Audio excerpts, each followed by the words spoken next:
Jai Hind to all the SRPians. This is Shashank sir. Dear students, welcome to the online classes of SRPS once again. Since our chapter second is completed, so today here I am going to tell you and discuss about the chapter second question answer of Let's Recall, and I will also elaborate the solution. So let's take a look. The first match of the following: Gurjara and Potiharas, Rashtrakutas, Palas and Cholas. Here the answer is Gurjara Potiharas means Gujarat and Rajasthan. Gurjara that belongs to Gujarat and Potiharas belong to Rajasthan. Rashtrakutas Western Deccan means southern India. Palas mean Bengal and Cholas mean Tamil Nadu. Alright. Next, second question is, who are the parties involved in the tripartite struggle? Actually, tri means tree. Tripartite struggle were between three different kings and their kingdoms. The first one is Gurjara Pratiharas, second Rashtrakutas, and third one is Palas. Okay, Palas. Next question is, what were the qualifications necessary to become a member of a committee of the Sobha in the Chola Empire? So, what are the qualifications necessary to become a member of a committee of the Sobha in the Chola Empire? Here the qualifications to become a member, that the first one is, member of Sabha should be owners of land from which land revenue is collected. Second, they should have their own homes. Most importantly, the third one, they should be between 35 to 70 years of age. 35 to 70 years. Fourth, they should have knowledge of Vedas. Fifth, they should be well versed in administrative matters, and they should be well versed in administrative matters and honest. They should be honest.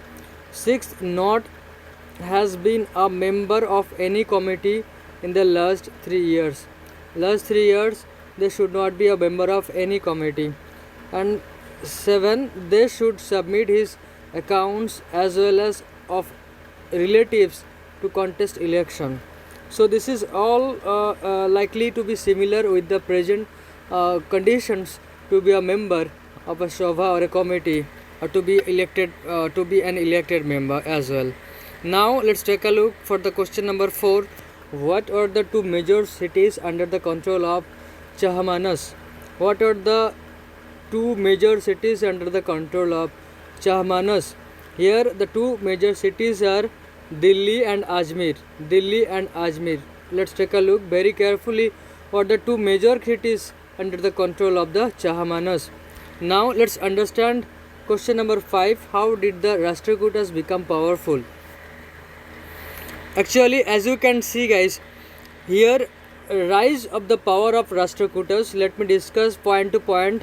And the first point is, Rashtrakutas were initially subordinate to the Chalukyas of Karnataka.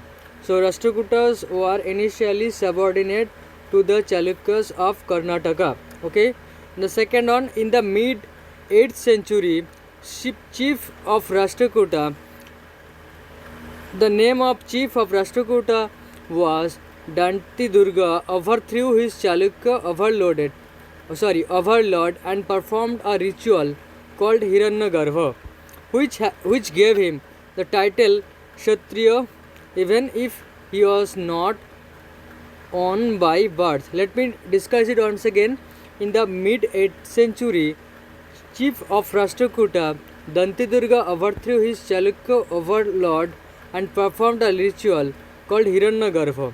So here Danti Durga overthrew his Chalukya and this is the ritual is called Hiranyagarbha, which gave him the title of Kshatriya. So that ritual Hiranyagarbha gave him the title Kshatriya, even if he is not on by birth.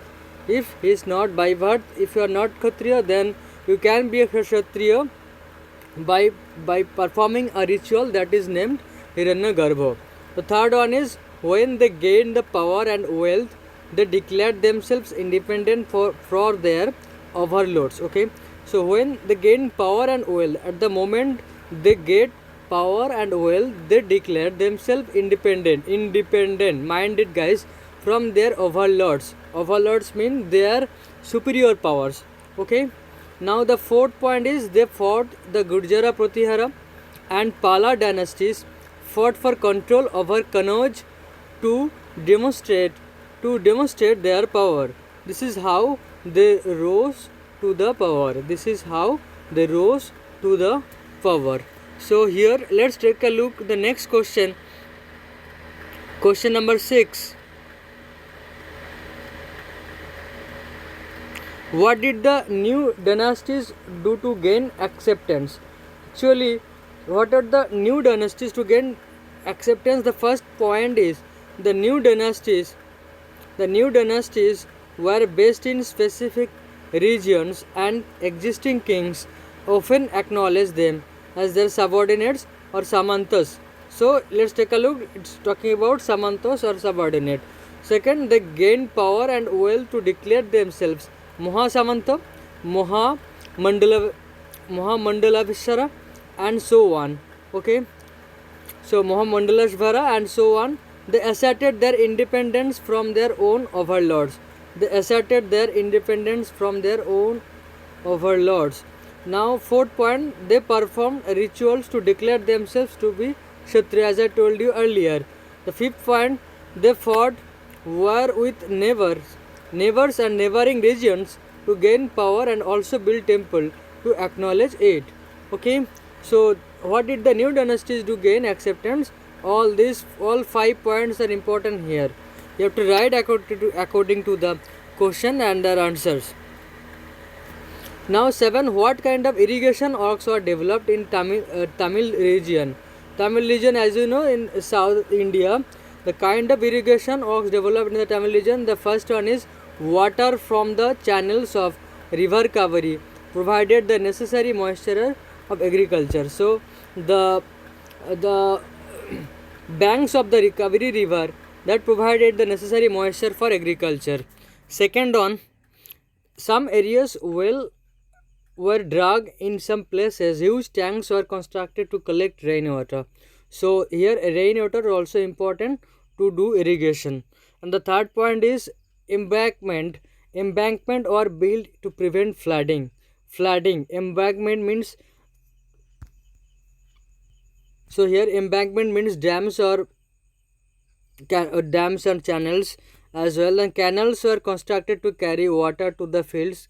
So canals were constructed. And fifth, sluice gate were built to regulate the outflow of water from a tank into the channels that irrigated the fields. They say that all likely to be similar to the present day irrigation system, as you can see, I think you might have seen in the field who resides in the villages.